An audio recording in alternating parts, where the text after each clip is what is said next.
የዚህን ዲያቆን ውሸት እናጋልጥ፣ በዛው መጽሐፋቸውን እናስተምራቸው።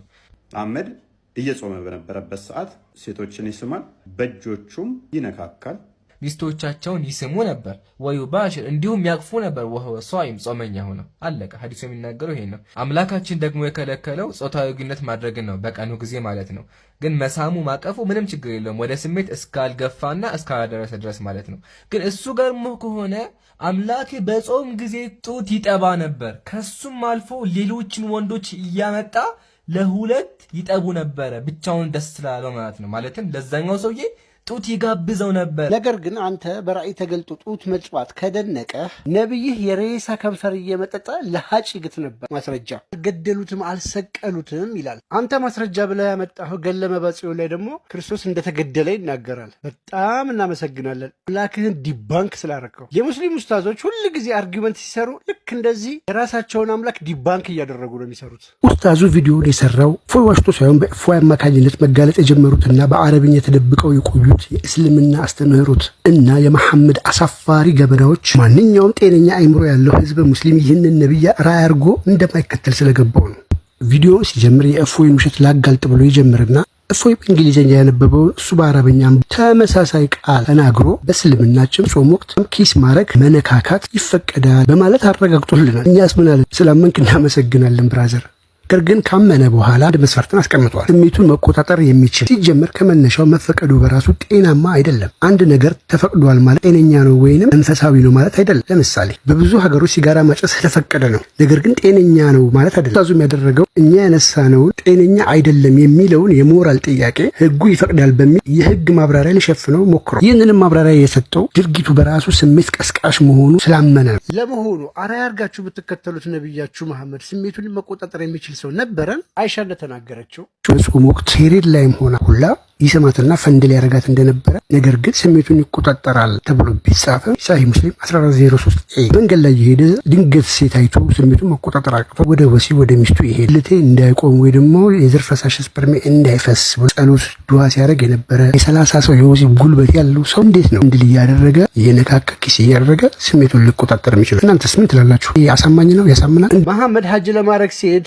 ስሜቱን መቆጣጠር አቅቶት ገንዘብ ከፍሎ ዛፍ ስር ወሲብ ያደረገ የነበረ ሰው ዛሬ ላይ ያላችሁ ሙስሊሞች መሐመድ መልካም አርአያችን ነው እንከተለዋለን ካላችሁ ለስራ ጉዳይ ፊልድ ሄዳችሁ ስሜታችሁን ትቆጣጠራላችሁ ወይንስ ገንዘብ ከፍላችሁ ትከራያላችሁ? ስሜታችሁን ከተቆጣጠራችሁ እናንተ ለእርሱ አርአያ ትሆናላችሁ እንጂ እርሱ ለእናንተ መቼም አርአያ ሊሆን አይችልም። ፎልስ አናሎጂ ወይንም የተሳሳተ ንጽጽር ማለት ሁለት ፈጽሞ የማይገናኙ ወይም በባህሪያቸው የማይመሳሰሉ ነገሮችን አንድ ናቸው ብሎ በማነጻጸር የተሳሳተ ድምዳሜ ላይ መድረስ እሱ ራሱ ካመጣው መጽሐፍ ላይ ነው ስክሪንሾት አድርጌ ማሳያችሁ ተመልከቱ። መጽሐፉ ላይ የሚታየው ጡት ጠባ የሚለው ቃል ራእይ ቪዥን እንጂ ስጋ የተደረገ አካላዊ ንክኪ አይደለም። ይህ የሚያሳየው የጌታን ፍጹም ሰው መሆን ኢንካርኔሽን እና ከእናቱ ጋር ያለውን የፍቅር አንድነት። ኡስታዙ ኢየሱስ ለጎረምሳ ጡት ጋበዘ። ይህ ደግሞ ግማሽ በላይ የሆኑ የዓለምና የኢትዮጵያን ሕዝብ ክርስቲያን አምላክ ፈጣሪ መሳደብ። ታዲያ የገዛ ባለቤቱ አይሻ እንደተናገረችው የመሐመድን የዘር ፍሬ ስፐርም ከልብሱ ላይ እፈቀፍቅለት ነበር፣ እሱም በዛው ልብስ ይሰግድ ነበር ብላለች። ታዲያ ይህ ሰው ስሜቱን ይቆጣጠራል ትላላችሁ? ኢየሱስም አፍ እንኳን ይሸት ነበረ። ማስረጃ የማቴዎስ ወንጌል ምዕራፍ 4 ቁጥር 2 40 ቀንና 40 ሌሊት ከጾመ በኋላ ተርቦ ነበር which means አፉ እየሸተተ ነበር። ዋሃብያ ኡስታዞች ውርደት ጌጣቸው እንደሆነና ውሸታሞች እንደሆኑ በተደጋጋሚ በማስረጃ ሳይቻቸዋለሁ። ይህ ኡስታዝ ለማጭበርበር የሚጠቀምበት ስልት በሎጂክ ህግ ስትሮማን ፋላሲ ይባላል። ይህ ፋላሲ የሚፈጠረው አንድ ተከራካሪ በባለጋራው ለተነሳው ሀሳብ መመለስ ሲሳነው የተከራካሪውን ጥያቄ መልስ መስጠት ትቶ ለራሱ ጥያቄ መልስ በመስጠት የሚፈጠር እጸጽ ወይንም ውሸት ነው። አባታችን በረከታቸው ይደርብንና 40 ቀን የክርስቶስን ህማሙን እያሰቡ ደማቸው ፈሶ እስኪያልቅ ድረስ ነፍሳቸውን እስኪስቱ ድረስ ራሳቸውን መግረፋቸው ለታይታ ነው ብሎ በመግለጽ ዋሽቷል። ይኸው ራሱ ካመጣው ማስረጃ ከተጻፈው ነው ፊት ለፊት ማነብላችሁ። ጽሁፉ ሌላ የሚናገረው ሌላ። ልብ በሉ እስኪ ፍረዱናል። ይህ ኡስታዝ እንዴት ውሸታም እንደሆነ ተመልከቱ። ፍርዱ ለህሊናና ለእናንተ ትቻለሁ። አንድ ሰው በጾም ብዛት ቢዝል ወይም ቢደክም ያ ድካም የጾም ውጤት ፊዚካል ኢፌክት እንጂ የሰውየው ዓላማ ኢንቴንሽን ታይታ ነው ማለት አይደለም። እስኪ ያስቡት፣ ደሙ ፈሶ እስኪያልቅ ራሱን ስቶ እስኪወድቅ ድረስ ሰው ይህንን ለታይታ ለእይታ ብሎ ያደርጋል? አያረግም። ይህ ማለት አንድ ሰው ለማታለል ብሎ ራሱን ይገላል እንደማለት ነው። እንዲህ ያለ የተጣመመ ትርጉም ቤትም አይገኝም። ያልተጻፈን ነገር ያልበላ አፍ ይሸታል ብለሃል። በአንተ ሎጂክ መሰረት አላህ አደምን በራሱ መልክ ፈጠረው ይላል ቡኻሪ 62:27። አደም አፍ አለው፣ አላህም አፍ አለው። ያልበላ አፍ ደግሞ ይሸታል ብለሃል። አምላክ ደግሞ አይበላም። የአምላክ አፍ ይጠነባል ማለት ነው። በገድሉ ላይ ክርስቶስ ለቅዱስ የሰጠው ቃል ኪዳን ስለ ስጋዊ በሽታ ሳይሆን ስለ ሰማዕትነት ክብር የሚናገር ነው። ይህም ማለት የቅዱሱ አሟሟት እንደ ተራ በሽታ ሳይሆን እንደ ሰማዕትነት ተቆጥሮለታል እያለ ነው። ቅዱሱ በበሽታ የሚቀበለው ህመሙ ክርስቶስ በመስቀል ላይ ከተቀበለው መከራ ጋር በመንፈሳዊ ደረጃ እንደ ሰማዕትነት ቆጥሮለታል። ተመልከቱ፣ ራሱ ካመጡ መጽሐፉ እንደ ስቅለት ይቆጥርልሃለሁ ማለቱ የህመሙ ጽናትና ለፈጣሪ ያለው ታማኝነት ከሰማዕታት መስዋዕትነት ጋር እንደሚመጣጠን ያሳያል። ይህም በሽታው የውርደት ሳይሆን የመንፈሳዊ ድል ማረጋገጫ መሆኑን ይገልጻል። ወገናችን እንግዲህ እንደሚለውን ቃል ይዘህ የክርስቶስ ደምና የተክለ ሃይማኖት ተቅማጥ አንድ ነው ብለህ ምትፈታ ከሆነ አላህ ከአርሹ ስር የሚልከው እንደ ወንድ ዘር ፈሳሽ አይነት ማለት የወንድ ዘር ፈሳሽ ስፐርም ነው እያልከን ነውን? እጅግ በጣም እናመሰግናለን ስላረጋገጥክልን። ይኸው ማስረጃው። ነገር ግን ጥያቄ ያለኝ እዚህ ጋር ስፐርሙ የሚፈሰው ከአላህ ምን ስር ነው? ብልት አለው አላህ የሚያፈሰው በአፉ ነው? በምኑ ነው የሚያፈሰው አላህ? እንደሚታወቀው ስፐርም ለመውጣት ስሜት ያስፈልጋል፣ መነሳሳት ያስፈልጋል፣ ንክኪ ያስፈልጋል። አላህ እንዴት ነው ስፐርሙን ታዲያ ወደ ሰው ልጆች ወደ ታች የሚረጨው የሚያፈሰው? ነካክቶት በእጁ ነው ወይስ ከማን ጋር ተነካክቶ ነው? እንዴትስ ነው የሚቆምለት? ይህን ጥያቄ በጨዋነት መልስልኝ። እኛ ሙስሊሞች መልስ ስላለን ወገናችን ያነሳውን ጥያቄ እንመልስ፣ በዛው መጽሐፉን እናስተምረው። ሳሂህ ቡኻሪ 54:56 ከበላችሁ በኋላ እጃችሁን እንዳትጠርጉ አስቀድማችሁ ጣታችሁን ላሱት አለ። ጣት መላሱ ከሆነ የገረማችሁ በመጽሐፋችሁ ላይ ኢየሱስ ጣቱን ያስጠባ ነበር እንዴ? የራሳችሁ መጽሐፍ አታዩ? መጀመሪያ ያው ድርሳነ መድኃኒዓለም እንደዚህ ይላል። ስለዚህ አይገረማችሁ፣ ኢየሱስ ራሱ ዝም ብሎ ያገኘውን ሰው ለጎረማሶች ጣቱን ያጠባ ነበር። ይህ ኡስታዝ ከዚህ በፊት በተራውላችሁ ቪዲዮ ለገዛ እምነቱ እንኳን የማይታመን ውሸታም አጭበርባሪ እንደሆነ በገዛ ኡስታዞቹ ደኢፍ የሆነ ሐዲስ አቅርቦ ሲያጭበረብር እንደተመሰከረበት አሳይቻቸው። ምግብ ከበሉ በኋላ ጣትን መላስ ወይ ደግሞ ማስላስ እሙን የሆነ ቅቡልነት ያለው የእስልምና ትምህርት መሆኑን አምኖ ነገር ግን ባመነው ነገር በጣም ስለተሸማቀቀ ስላፈረበት ፎልስ አናሎጂ የተሳሳተ ንጽጽር በማቅረብ በሁለት ፍጹም የማይገናኙ ነገሮች መካከል እኩልነት እንዳለ አድርጎ መሐመድ ጣት አስልሱ ላሱ ብሎ ያዘዘው ትክክለኛ ሳሂህ ሐዲስ ሆኖ ሳለ ክርስቶስ ካላደረገውና ካላዘዘው ውሸት ከሆነ ነገር ጋር በማነጻጸር እኩል ለማድረግ መሞከሩ ይህ ምንን ያሳያል? እንዳፈረበትና እንደተሸማቀቀበት እንደማይኮራበት በግልጽ አንዱ ማሳያ ነው። እውነት ነው። ይህ እንዴት ሊያኮራ ይችላል? ክርስቶስ በራእይ ተገልጦ በምሳሌ ቢናገርም አምላክ ነው። መሐመድ ሰው ብቻ ነው አምላክ አይደለም ትላላችሁ። ይህ ለአፋችሁ ካልሆነ የሰው ልጆችን ከገሃነመ እሳት ለመዳን ያላቸውን ፍላጎት ተጠቅሞ መሐመድ በስህተት ሽንቱን የጠጣችው ኡሙ አይመን የተባለችው ኢትዮጵያዊት ባሪያ ገሃነመ እሳት አይነካሽም ብሏታል። ኢስላም ኪው እንደ አንሰር ላይም ፈትዋ የሚሰጥበት ሐዲስ መሐመድ ተራ ሰው ከሆነ እንዴት ሽንቱ ከገሃነመ እሳት ሊያድን ይችላል? ኡስታዝ የመሐመድን ሽንት ብታገኝ ትጠጣለህ? ሙስሊሞችስ የመሐመድን ሽንት ብታገኙ ከገሃነመ እሳት ለመዳን ትጠጣላችሁ? መልሳችሁን በኮሜንት ለኡስታዙ አድርሱልኝ። ይህ ብቻ አይደለም፣ ሰሃባዎቹ ከመሐመድ ሰውነት የሚወጡ ቆሻሻ ነገሮችን ልክ እንደ ምራቅ፣ ላብ ለማግኘት ይጋፉ እንደነበርና የመሐመድን ምራቅ መሬት እንደማይነካ በሳሂህ ሐዲሶች ተመዝግበዋል። በጣም የሚዘገንነውና የሚቀፋው ደም የቀላቀለ ቆሻሻ እንኳን ሲያስመልስ ከገሃነመ እሳት ለመዳን ሰሃባዎቹ ይጠጡ ነበር። ይህንን ከኔ አንደበት ይልቅ ከኡስታዙ አንደበት ስሙት። የአላህ መልእክተኛ አለይሂ ሰላም ከአካላቸው በሚወጡ ነገሮች ተበሩክ ያደርጉ ነበር ሰሃቦች። ምሳሌ አክታ፣ ምራቅ። የአላህ መልእክተኛ አይተፉም። ልክ ሲተፉ፣ ምራቅ ሲተፉ፣ አክታቸውን ሲተፉ ሰሃቦች እንደ ኃይለኛ በረኛ ተወርውረው ይይዛሉ። መሬት ላይ ጠብ ብሎ አያውቅም። የሚገርመው ነገር አብዱላህ ኢብኑ ዙበይር ዋግምት የተደረጉበት ወይም ደግሞ ኖርማል ደማቸውን አረቀህ ድፋው ብለውት ግጥም አድርጎ ጠጥቶት መጣ። ይሄ ትክክለኛ ነገር ነው። ጠጥቶት መጣ። ደፋኸው አሉት። አዎ። የት ደፋኸው? ያ ረሱላህ ሰው ማይደርስበት ቦታ ላይ አላሉኝም አላቸው። አዎ። እዛ ደፋኸው? አዎ። ለአለከ ሸሪተሁ ጠጥተኸው ነው አሉት። ከዛ ፈራ ተባብሎ አዎ አላቸው። ምን አሉ የአላህ መልእክተኛ? አሁን ደም አስሉ ምንድነው? ሐራም ነው፣ ተገቢም አይደለም፣ ነብዩም አላዘዙም። ግን አድርጎታል ይሄ ሰውዬ። የኔ ደም ከሱ ደም ጋር የተዋሃደበት የሆነ ሰው የጀሃነም እሳት አይነካውም አሉ ያላህ። ስለዚህ ከሳቸው በሚወጡ ነገሮች ተበሩክ አድርገዋል ሱሐቦች። ግልጽ ነው አይደል? እነዚህ ነገሮች ደሜ ከደሙ ጋር የተቀላቀለ የገሃነመ እሳት አይነካውም ነው ያለው ቃል በቃል። መሐመድ ትውከት እንዴት ሊያድን ይችላል ከገሃነመ እሳት? የመሐመድንስ ትውከት ብታገኝ ከገሃነመ እሳት ለመዳን ብለህ ትጠጣለህ? ሙስሊሞች የመሐመድን ትውከት ሁከት ብታገኙ ደም የቀላቀለ ከገሃነም እሳት ለመዳን ብላችሁ ተጠጣላችሁ? እስኪ መልሳችሁን በኮሜንት ልብ ብሎ ራሱ ካመጣው መጽሐፍ ላይ ስክሪንሾት ነው ማሳያችሁ። በመለኮት ጨውነት ጣፍጥ ዘንድ ይላል። መለኮት ደግሞ አይጨበጥም፣ አይዳሰስም፣ ነገር ግን በጸጋ ይጣጣማል። ስለዚህ ንክኪው መንፈሳዊ ስፒሪቹዋል እንጂ አካላዊ ንክኪ አይደለም። አምላክ ለቅዱሱ የገለጠው መለኮታዊ ጥበብ ነው። ይህም ቪዲዮ ብያቸው አላቅም። ከምን ጊዜውም በላይ በደንብ ኮፒ ሊንክ አድርጋችሁ አድርሱለት። በደንብ ኮፒ ሊንክ አድርጉልኝ። ግን የሙስሊም ወንዶች ቀኑን ሙሉ ሲጾሙ ውለው ጾማቸውን በተራክቦ መፍታት እንደሚችሉ ያውቃሉ? ጠያቂው እንዲህ ይላል። እኔ የ25 ዓመት ወጣትና አዲስ ሙሽራ ነኝ። እኔና ባለቤቴ በጣም እንዋደዳለን። ከኢፍጣር በኋላ ከባለቤቴ ጋር የግብረ ስጋ ግንኙነት መፈጸም የምችለው መቼ ነው? እባካችሁ በዚህ ጉዳይ ላይ እርዱኝ። መላሾቹ አሊሞቹ እሱ ከጠየቀው በላይ ሰፋ አድርገው ይመልሱታል። በረመዳን ወር ፀሐይ ከጠለቀች በኋላ ከኢፍጣር ጀምሮ በመጠጣት በመብላት ወይንም የግብረ ስጋ ግንኙነት በመፈጸም ጾማቸውን መፍታት ተፈቅዶላቸዋል። ግጥም በረመዳን ቀን ላይ የተከለከሉባቸውን ህጋዊ የሆኑ ጉዳዮች ሁሉ በሌሊት ማድረግ ተፈቅዶላቸዋል። ጾማቸውን በግብረ ስጋ ግንኙነት ማለትም ልክ ቴምር ውሃ ተሯሩጠው እንደሚበሉት እንደሚጠጡት ልክ እንደዛው ለማፍጠር ጾማቸውን በግብረ ስጋ ግንኙነት ማፍጠር ይችላሉ። በመጠጥም ወይ በመብላትም መጀመር ይችላሉ በማለት ይመልሱለታል። በየትኛው መጀመር እንዳለባቸው የተቀመጠ ምንም አይነት ገደብ የለም ብለው መልሳቸውን ያጠናቀቃሉ። እኔ በጣም አስገርሞኛል። እናንተስ ሀሳባችሁን በኮሜንት በተለይ ሙስሊሞች ወንዶችም ሴቶችም ምን ይሰማችኋል? ታደርጉታላችሁ? እስኪ በኮሜንት ሀሳባችሁ ስጡኝ።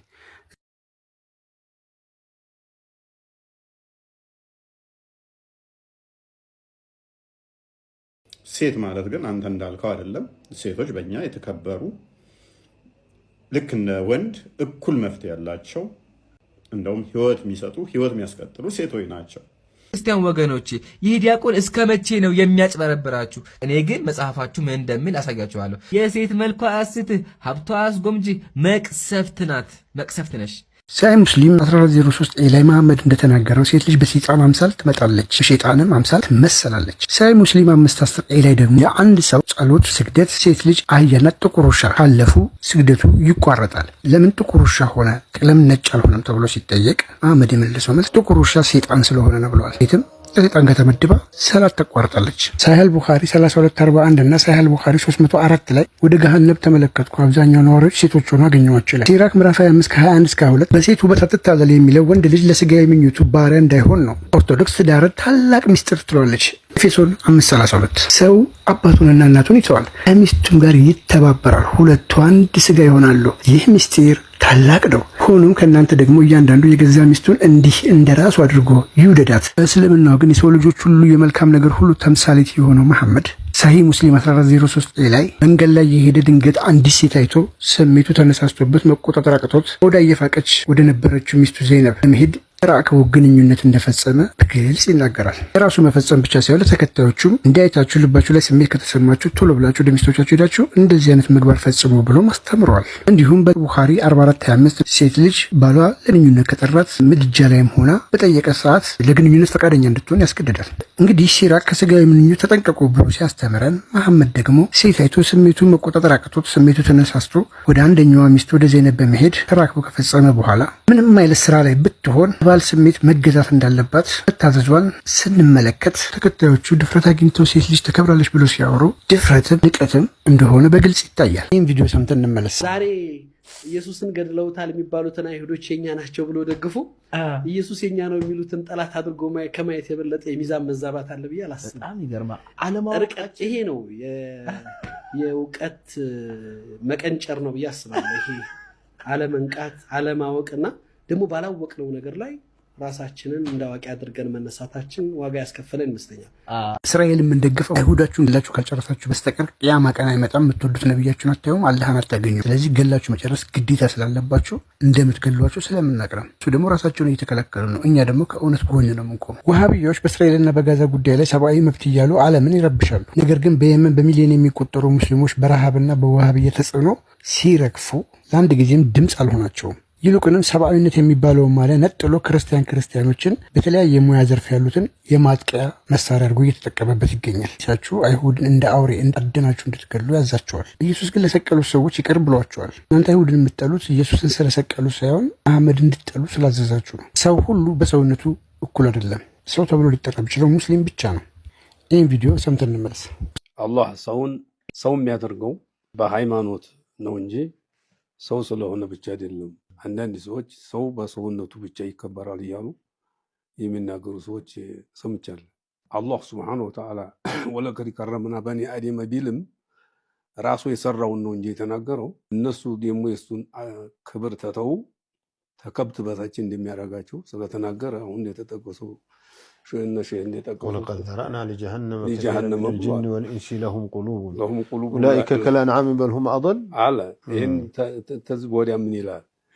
እኔን ተተውኝ ተከብት በታች ናቸው ብሏል። ثم رددناه አስፈለ ሳፊሊን። ይሄን እያለ ያለ የሰው ልጅ በሰውነቱ ብቻ ይከበራል ብለው የተናገሩ ሰዎች አሉ።